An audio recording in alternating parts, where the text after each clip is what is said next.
This video is sponsored by Audible, home to the widest selection of digital audiobooks, including bestsellers, new releases, exclusives, and much more. Yeah, it's a real sponsor this week. A few months back, I threw it out there on Twitter that I wanted to make a video concerning The Walking Dead, which is a subject matter that I haven't really spoken about, because I've just been storing it all up for this moment. Now, I made that tweet around episode 1 of the latest season. Wait, spoilers! Spoilers for all things Walking Dead, including the comic and even the video games that I haven't played and won't mention again. So that means all the major deaths and events. Glenn's death, this walrus's death, others, lots of others, who cares? And I say who cares because I really don't. And that's what I want to talk about today. Why I kinda hate The Walking Dead. Not all of it, just almost everything about it. No, that's not even true. Just the amount of enormous potential wasted in most of the episodes. So we'll get into that, and at the end I'll be giving away a loot crate as per usual. That's the whatever these Sunday videos are called guarantee, that I guarantee. Okay, so The Walking Dead had such a promising start, and a lot of that has to do with director Frank Darabont as its showrunner. He's the man responsible for bringing the comic adaptation to life, and played a huge role in casting, special effects, and the overall plot. And if you're wondering what happened to him, well, according to Darabont himself, AMC is run by sociopaths who fired him, and as a result he's seeking $280 million in damages. Now, the drop in quality of this show happens almost instantaneously. Season 2 is awful. Poorly paced, boring, mostly set on a farm or something. I don't know. I actually skipped most of this season with the idea being to circle back around when they got to the prison, which we actually saw at the end of season 2. Or was that a different prison? Because it kind of looks like a different prison to the one we get at the start of season 3. And you might say, yeah, it's probably the same prison but from a different angle or whatever. Sure, maybe. Then why is season 3 set 8 months after season 2? What do they spend the better part of a year spinning in a circle in the woods? I mean, everyone in this show is a total idiot, so probably. The most disappointing thing though about season 2 is clearly that Darabont had set up stories that never came into play. But don't take my word for it. Just listen to Sam Witwer, star of various Star Warses and Being Human. He has first-hand knowledge. He's like, look, I think it'd be really cool to tell a prequel story about how Atlanta fell. Do Black Hawk Down, but with zombies, and have a few of the main characters pass through. But it's like a Twilight Zone episode. The lead will be you. And your character will go through and you're a soldier and all these horrible things happen and the chain of command breaks down and eventually you have to take out your superior officer to save a bunch of people, and then eventually in the end you get bit. And then you're crawling, and he's pitching me this, and then you're crawling, blah, blah, and you crawl into a tank, and you have this grenade, and you're going to blow yourself up, and then you're like, you know what, and you set the grenade next to you, and then you die. And then we reprise the scene from the pilot, where Rick crawls in the tank, and there's a zombie there, and if you look closely, I played that zombie because we were setting up this prequel that we were going to do. That's me in the tank as the zombie who goes, and Rick blasts him, and then he gets deafened. And then he gets that grenade, which saves them at the end of the season. Not doing it now, not happening.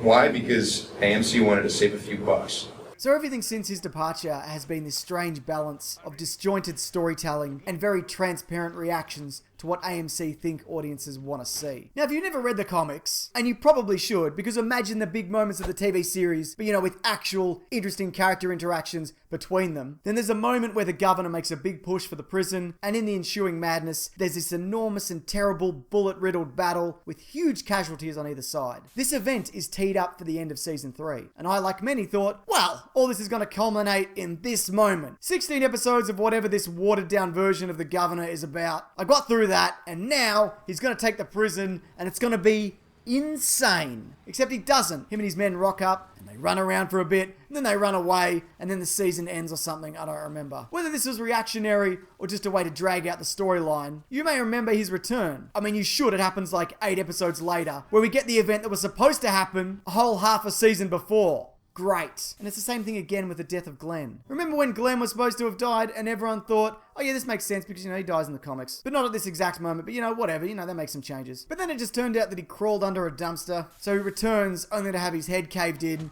at the beginning of the next season, because the previous season left us with that remarkable cliffhanger of who was going to die. Like it matters. I don't care about Glenn. And if I did, any emotional attachment was exhausted the first time that he died. And by that I mean when he crawled under the dumpster. And that's the thing about the show. I don't care about any of these people. If you put a gun to my head and a gun to my balls, then I'd say, yeah, you know, Carol had that cool episode where she killed all those cannibals. And I guess I like Daryl because he has a crossbow and a motorcycle. And I suppose this makes him cool. But I tell you who I don't like. Rick. And I don't know why anybody else does. One minute he's all like, I'm in charge, everybody follow me, I'm the sheriff. And the next minute he doesn't want any responsibility anymore and everyone's on their own, every man for themselves. But then the next minute he's covered in blood, dumping a zombie, Walker, in front of a crowd of people, telling them that he's in charge. And he's no nonsense. And he confirms this by shooting a man in the head in front of his wife, who he then has sex with. That's a bold but confusing leadership tactic. And that's one thing this show isn't.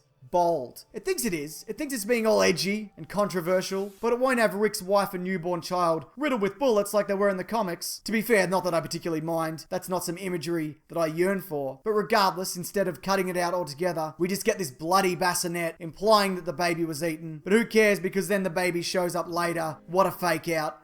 You got me. Because that's the thing with this show. Unless you see someone die, and even then not always, Glenn, there's a good chance that they'll be back. Most of the time, nobody important dies anyway. We just get a series of uninteresting zombie scuffles, which totally baffles me as to how these situations happen in the first place. Now, credit where credit's due. The zombie makeup and effects are incredible. But I'm bored with all the zombie killing. Every now and then we get a good one, but other than that, there's some dramatic music. Somebody probably falls over and then gets their leg grabbed at, and then everybody gets away. And they do this with characters that you could just kill because who cares? And speaking of, we just got an episode about this person. I can't remember her name, and that speaks volumes. But what a boring turn of events that features characters that weren't present since episode 12 or something of the previous season. So if you're going to cut back to someone we haven't seen in a while, maybe make it someone people fondly remember, or even remember at all. And if you plan on expanding on a little-known character, great. Maybe do something unexpected with them, like develop them as a person. Weave a rich tapestry that adds a layer of depth. Or, you know, just have them go on a boring journey that has no bearing on the main narrative. I mean, we'll probably see this camp again at some point, but if we don't,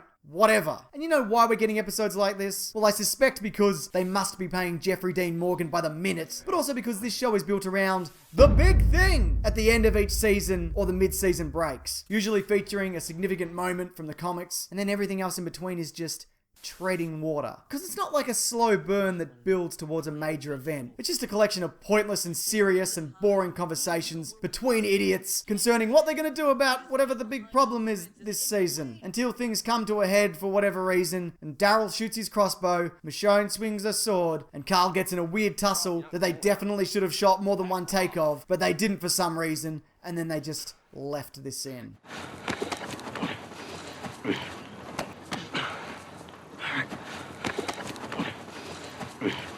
And you know what else? I know Negan isn't going to take Carl's arm. You know why? Because that's a difficult special effect to maintain over a long period of time. Remember when Merle lost his hand and clearly they just made him ball up his fist and stuff it inside this tube? No one's wrist is that long. So what are they going to do? They're going to green screen out Carl's arm for every shot that he's in for the rest of every series that he's in? Of course they're bloody not. That's probably why we haven't seen Rick lose his hand like he has in the comics, because there's apparently no budget for something like that, aside from stuffing your hand inside a tube. And you know what? Another thing. Are we really still doing the zombies sneaking up on people trope? I mean, come on. They make nothing but noise as they slowly lumber towards you, but then we get moments like this. Where the hell did he come from? And not only that, where the hell did these guys come from? What is this universe? But I'm going to take a minute, because I choose to say some nice things about The Walking Dead before kicking it one final time. It's a good looking show on the whole. Like I said, it's a marvel of special effects on a TV budget, despite AMC, at least in the past, being reluctant to put proper money into it. And you know what? The performances, they're pretty good on the whole, despite most characters being not interesting or having incomprehensible motivations. And of course, there are still standout moments and episodes. Negan's introduction, the prison battle, the second one, not the first one. This fight, I can't imagine doing these moments any better. Kudos. But look at these ratings. They're dipping. I mean, they're still massive. It's still massive numbers. But there is a decline. Because like I said, this show is built around big mid-season and end-of-season finales. And people have twigged that you can just tune out and then tune back in when that big thing happens. The big still. Or maybe I'm wrong. Maybe most people just love this show. Or maybe a lot of the people are watching are like me, just begrudgingly going along with the whole thing, just willing the show to be better than it is. And heaven forbid they end up off book like Game of Thrones is. Who have handled that really well, I might add. What are they going to tread water in between? It's going to be treading water between treading water. But you know what? At the end of the day, it's not so bad, because even if The Walking Dead is sporadic in its quality, worst case scenario, I can stop watching and settle for the likes of Game of Thrones, or Bloodlines, or Black Mirror, or Better Call Saul, or Rick and Morty, or The Night Of, or Westworld, or JonTron, or Silicon Valley, or The Last Man on Earth, or some of True Detective, and Fargo, and this picture of Samuel L. Jackson in a bucket hat, and Atlanta, or Vikings, I've kind of dropped off, I gotta go back to it. Also Horace and Pete, that's pretty good, and so on. Alright, I think I'm done. Wait, one more thing. AMC sound department. Knock it off with the cicadas or crickets or whatever's going on. The whole time watching, all I hear is this.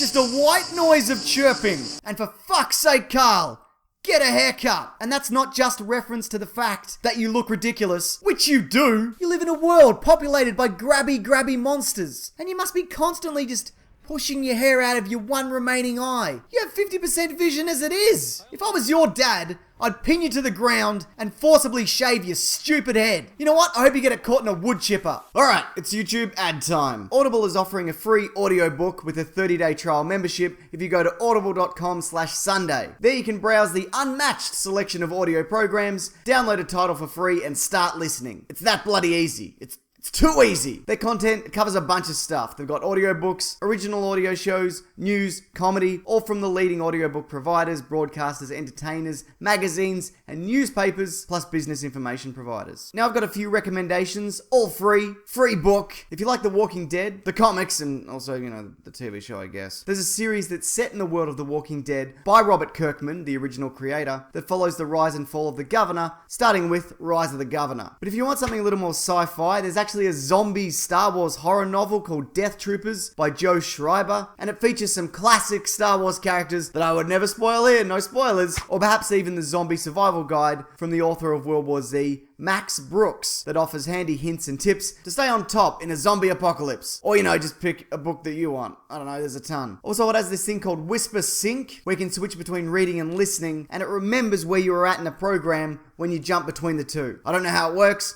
Probably microchips or whatever. So that's audible.com/Sunday. It's linked below. There's a free book. I said that, but it holds true. Check it out if you're keen. And here's the winner of last week's Loot Crate. Just private message me these details if you're that person, and I'll tee it up. Not a problem. And if you want to win this week's box, just leave any comment below. Maybe that comment could be about The Walking Dead, because I'd love to know your thoughts on the show in general. Is it just me? Is it a great show and am I expecting too much of it? What am I doing? What's wrong with me? Tell me. And below in the description is a link to my podcast, The Weekly Planet, where every Monday we talk movies and comics and TV shows. It's a real fun time, some of the time. But thanks for watching this. I appreciate it. Take care.